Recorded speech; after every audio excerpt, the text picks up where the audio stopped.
What's up, guys? Chris with CNC for Newbies and Croft CNC here. So, been getting a lot of questions on the lead screws for the Z-axis, for the lead screw machines, and some of the biggest questions that I'm getting is how do I adjust my backlash nuts, and how do I use bearings or how do I preload bearings? Okay, so I have a section of lead screw. With that section of lead screw, this represents a one of the CNC for Newbies lead screw machines assemblies. You may have something similar, or you may have something a little bit different, like a Delron nut. And what that would look like is something like this. Okay, this is a, hold on here, gotta undo it. This is actually a lead screw nut made of Delron from an X-Carve belt driven Z-axis. Okay, so single nut, but you can make this into an anti-backlash nut really easy. Heavier threads. This is comparison for different lead screws. You can see the different profiles, the different curvatures, the aggressiveness. That all affects how your motors actually have to push these screws. In turn, how these actually affect everything. So you've seen two different lead screws. Both of them have a turn down section here for what are called flange bearings. Flange bearings are simply a bearing with a flange on it. This is a radial bearing. Okay. It goes like that. You would have a metal plate here. This would push against that metal plate in between the two, like so. And then on the top, you have a Nylock nut. Okay. This Nylock nut spins down on there. And in the case of the CNC for Newbies, I use an 11/16 nut or wrench to turn the nut. On this one, I believe it's a metric, and I can't tell you what it is because I don't ever use them. But with this, you take this nut and you turn it, and you're trying to turn it to compress these two flange bearings so that the flanges compress in between, or the metal plate in between them. But you don't want it so tight that these can't rotate. Okay, on the inside of these, there is a bearing set that has to be able to rotate. There are a bunch of ball bearings in there, and these are sealed, so you don't ever have to grease them. Okay, so you have that assembly. There's a separation between these two. You will tighten this nut until it presses this bearing against the metal face, pressing against this bearing, taking up the backlash of the lead screw in between there. So you turn this tighter, that will tighten these against the metal plate, and then you don't get any movement. If it's too loose, you get movement from the lead screw. Caveat to that, if you over tighten these, they will not spin. They will not allow the lead screw to spin. So if they're so tight that you can't get the lead screw to spin, that's way too tight, and it's going to mess up your whole movement. Okay, so there's a magical feel, and I like my machines to run a little bit tighter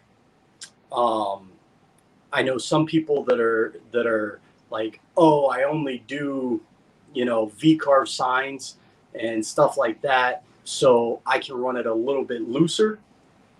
That's not that's personal preference, but the tighter that all this stuff is, the better. Is there a spec for rotation torque? Facebook user, click on the link and let me see your name so I can address you. Um, there's no spec really. It's more of a feel. Okay. Everybody asks me, is there a spec? Well, when you're dealing with this lead screw and this lead screw and ball screws and everything like that, there are technical specifications. The manufacturers of the bearings, the lead screws, the machines could tell you those specs. However, most garage guys are not going to have the tools to set the spec on this, and the spec really doesn't matter unless they have a spec for your specific setup. Okay. But for me, what I do is I turn this down and I keep doing a little nudge, just a very little turn, until it presses and there's no movement back and forth from the lead screw. Then I give the lead screw a turn, and if it spins freely, there's no forward or back movement, I'm good. Whenever I do this, I have the motor couplings detached, and I also make sure that the wiring is disconnected from the control box. That's just a personal preference of mine. I've heard of stories of guys blowing up their control boxes. I haven't done it, but I've heard stories. Another thing about this flange nut or flange bearing assembly is this nut.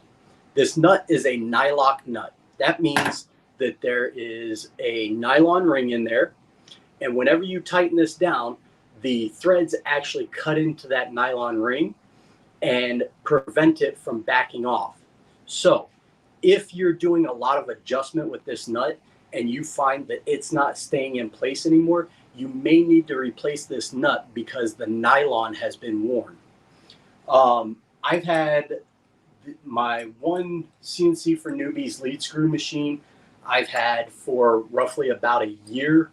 I run it at cutting wise upwards of 250 inches a minute, quarter-inch 2-flute end mill from Sky One,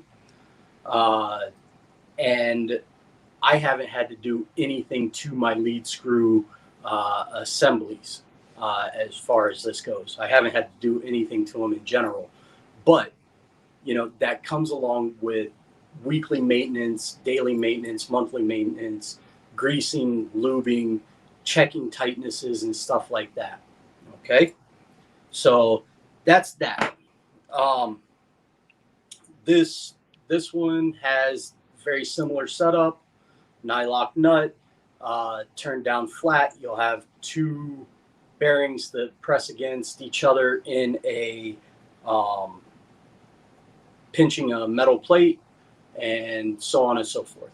Okay, so next things next. I'm going to excuse the wobble here, but going to tilt you down.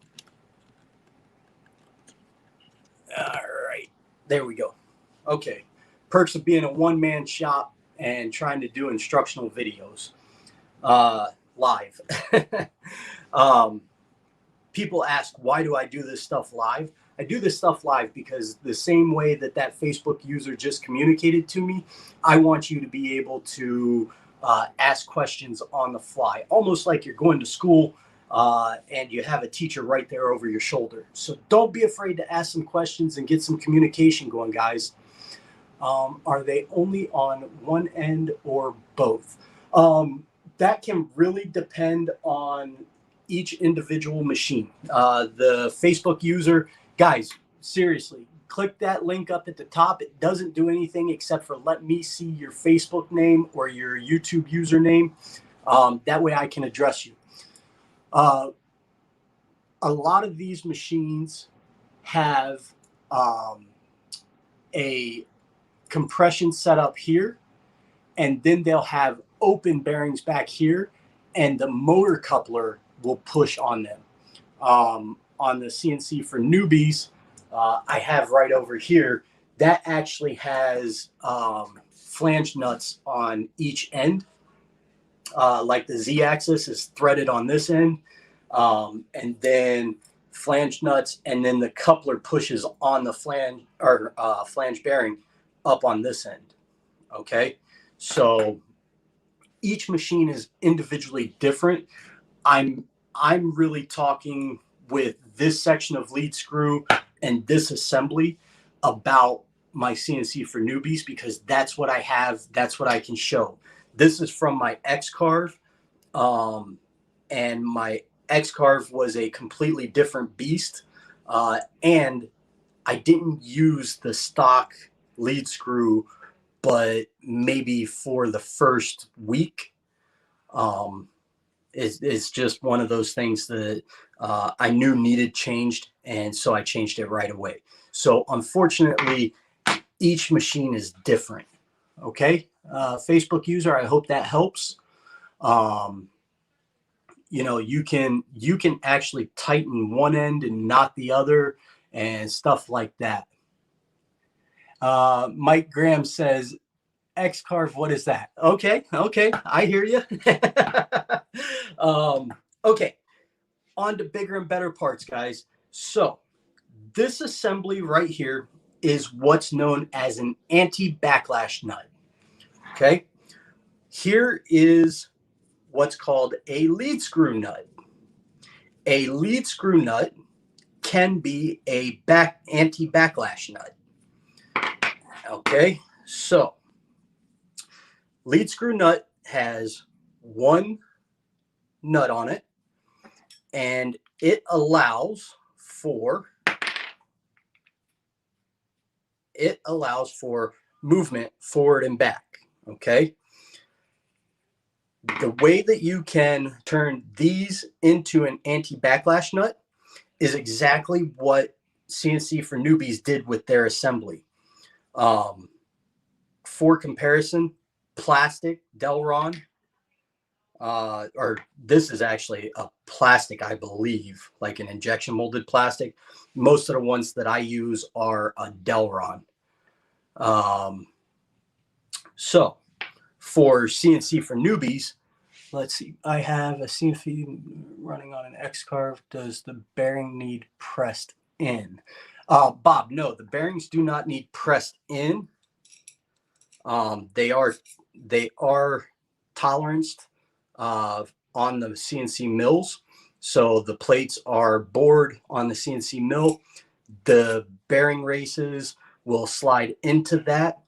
And then you have your metal plate that goes over top of it, pushes down, and then this tightens onto the top flange, and that takes up the backlash on that. Okay, so you shouldn't need a press or anything of that nature. Great question. Okay, back onto the backlash nut. CNC for newbies has this assembly. Now, when I put this on, this is a single lead screw nut. This is a single lead screw nut. They operate in the same fashion, except for one is plastic, one is brass.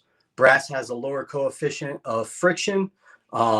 It is a metal. It is what's called a non-ferrous metal. But because the threads are cut into these, there is a tolerance in that. Okay, that tolerance allows you to move back and forth. That back and forth movement is your backlash. What that means is as you turn this screw, if your x-axis is moving positive and then you move negative, there is a section of turning that takes place before this nut engages and actually goes that way. I've seen it upwards of 6,000s, okay, and that's huge. On these lead screws, between a half a thou and 2,000s would be, what I would expect. So far from what I've taken apart, that's what it shows. So to take up that backlash, what CNC for Newbies did, and a lot of other companies do this, but this assembly is pretty trick. This is a coupler, and I use, let me see here. This one I'm using a 3mm hex key, Allen key. Okay, we'll start that in, and then I'm going to start this one in. Wade, why lead screws with backlash nuts rather than ball screws? Is there less resistance on this style of nut? Okay, Wade, that's a great question, and we will address that here in a little bit. But basically, it comes down to tolerance needs, speed needs, and economic needs. So you can get a ball screw setup that you're going to pay 2 to 3 times as much for, and get the same resolution as a lead screw, or get the same speed or anything like that. So just be aware, that's kind of what it is. So now with these, give that a nice snug tighten down. These typically do not come with blue Loctite on them. I don't see any problem with blue Loctite. It is not in the recommendations or specs for this machine. However, whenever I put them together, I put a little blue Loctite. And guys, make sure you're putting your Loctite correctly. I put a dribble down the threaded portion of the nut and of the bolt, and then let them interact. That way the blue Loctite spreads through and will hold that nut in place on the screw, or hold the screw in place on the nut. Okay, so this is the backlash assembly. You can slide it on. This is still just a lead screw nut because there's nothing pushing back here. Okay, so there's still movement in that. So now comes the fun part. We have this assembly. Okay. The further out this assembly is, the better you are. So we are actually adding a second lead screw nut that opposes the first. Okay. So we'll spin that down. You could put the spring on before or after, and you just saw something. Okay, if I hold this up, this is why we use the thread pitch that we do for our lead screws. So very little friction there, and little friction means faster speeds. So you can put the spring in before, or you can start adjusting this down and then slide your springs in afterwards. Now, what we're shooting for, let me take this back off, is we want these 2 set screws to land in one of two of these sets of divots. We do not want it straight across from the thread, okay? And the reason being, this set screw is going to push in that divot, pushing the brass nut on this side that way, okay? This nut is then going to hold it in place, and the spring in there is going to keep this from moving back and forth whenever you shift directions.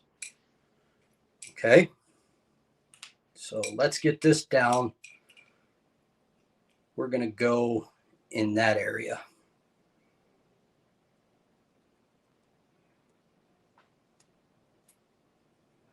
Okay. Now, that is too tight on that spring. Okay. Let's see. Okay. No questions so far. Okay, there we go. That's about where I want to go with that in terms of spring setup. It's locked in. I'm going to drive the set screw down.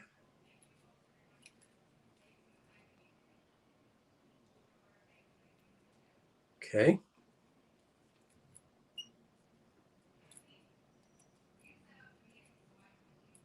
Now,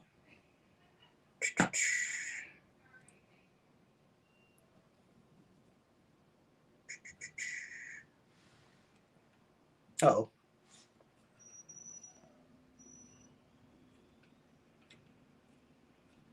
I got to adjust this nut down at the same time. So whenever you do this, you want to run it down, then back it back out. Okay. So I just have my lead screw on. These holes here, this is for grease. These holes are the set screws or locating screws off of the gantry plate.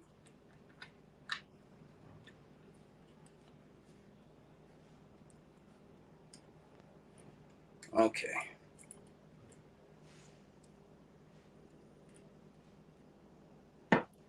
All right. Come on, back out, baby.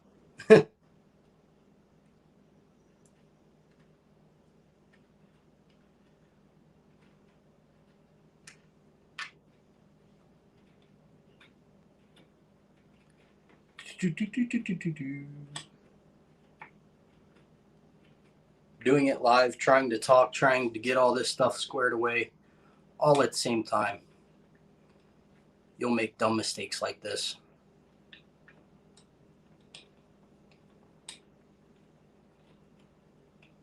There we go.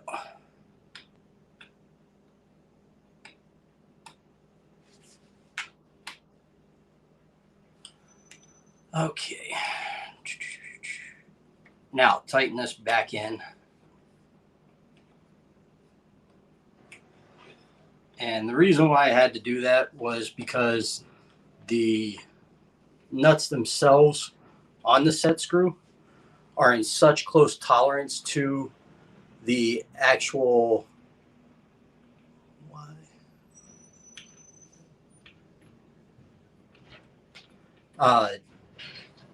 the nuts are actually in such close proximity to the lead screw nut. Okay.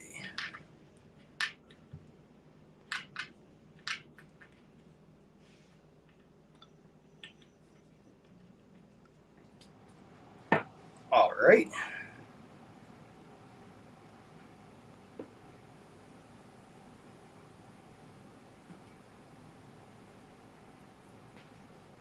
Take this one all the way down.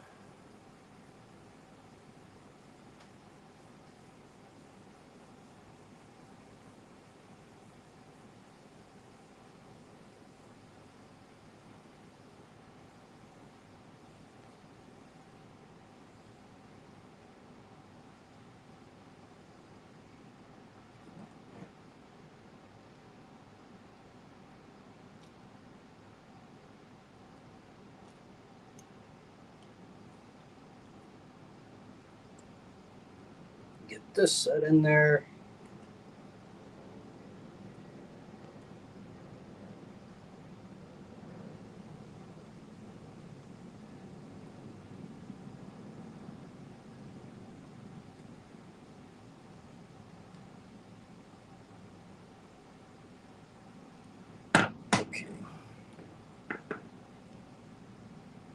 perks of having fat fingers.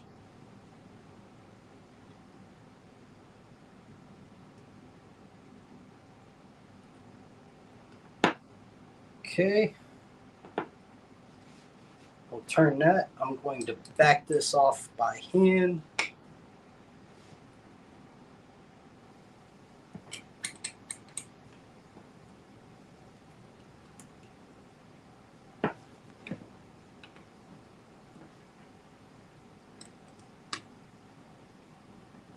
Okay.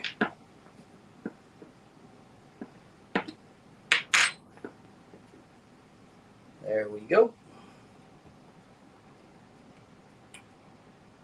All right. We've got way less hard than reloading balls in a ball screw. I'm adding anti-backlash nuts to the Z on my 3D printer as soon as they get here. That's great, Wade. As far as the ball screws and ball bearings, I can go over that. I have some Thompson ball bearing or ball nuts here. I actually have a single and a double ball nut setup. Okay.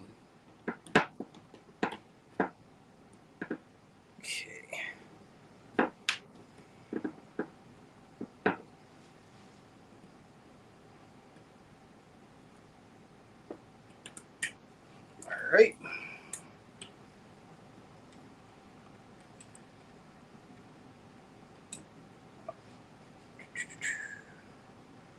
Get this tightened down and aligned, and then we can get back to the actual tightening lesson.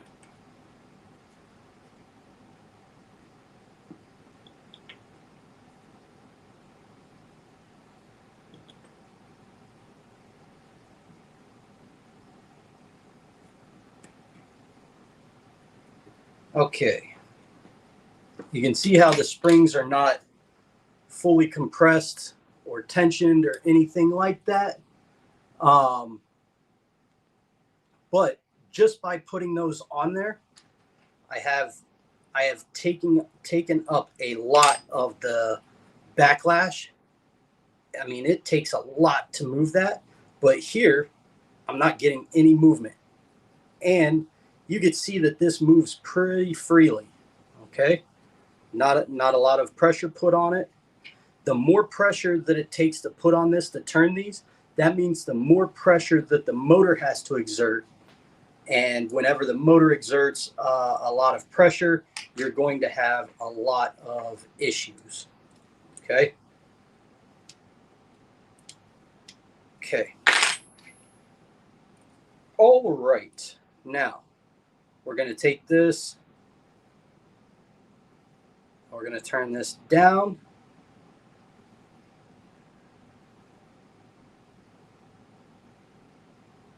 Okay. And I'm just feeling for when it touches.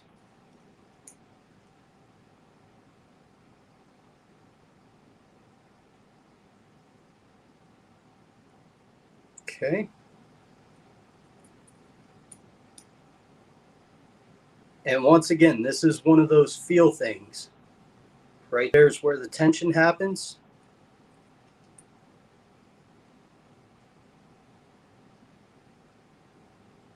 Okay.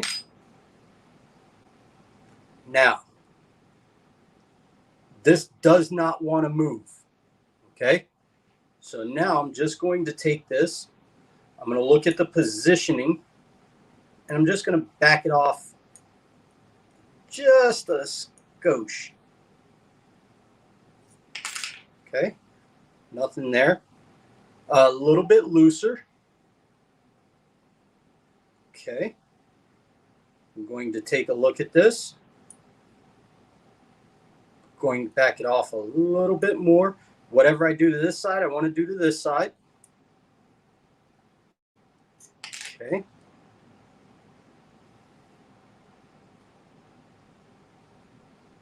Okay, that's good.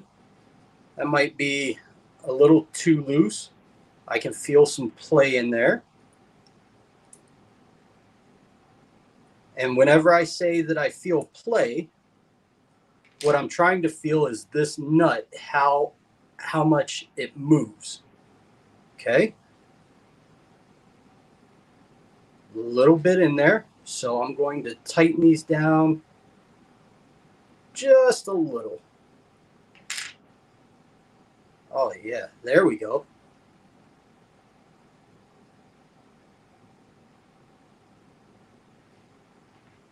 Okay, a little bit more. You could see I'm not moving that hardly at all. There we go. Okay. 2 fingers, 3 fingers, turning it, no force. Run it up and down a couple times. There's no forward and back movement. It's not too tight. So now, without moving this wrench, this hex key wrench, I'm going to turn the box end wrench and tighten down that nut. And same on this side. Okay. Now, you can move it. There's no movement in that at all. Very easy to go back and forth. And now you'll have very little change in dimension from Backlash. And that, folks, is how you do your lead screw adjustments on a anti-backlash double nut setup. This one in particular is from CNC for newbies. Same thing can be done on this one. You put springs and a set screw in here, a secondary nut here, and it has to be threaded on this nut, and you push into this one, separating them, and you can turn this setup into an anti-backlash nut too. Okay, so that, folks, is all you need. There are all the tools that I used. 2 different sized Allen keys, 2 different sized wrenches, and I was able to dismantle a whole section of lead screw and all the ball nut, or all the lead screw nuts, and create a nice tensioned anti-backlash system. Okay, with that being said, guys, I'll bid you adieu and catch you on the flip. Later.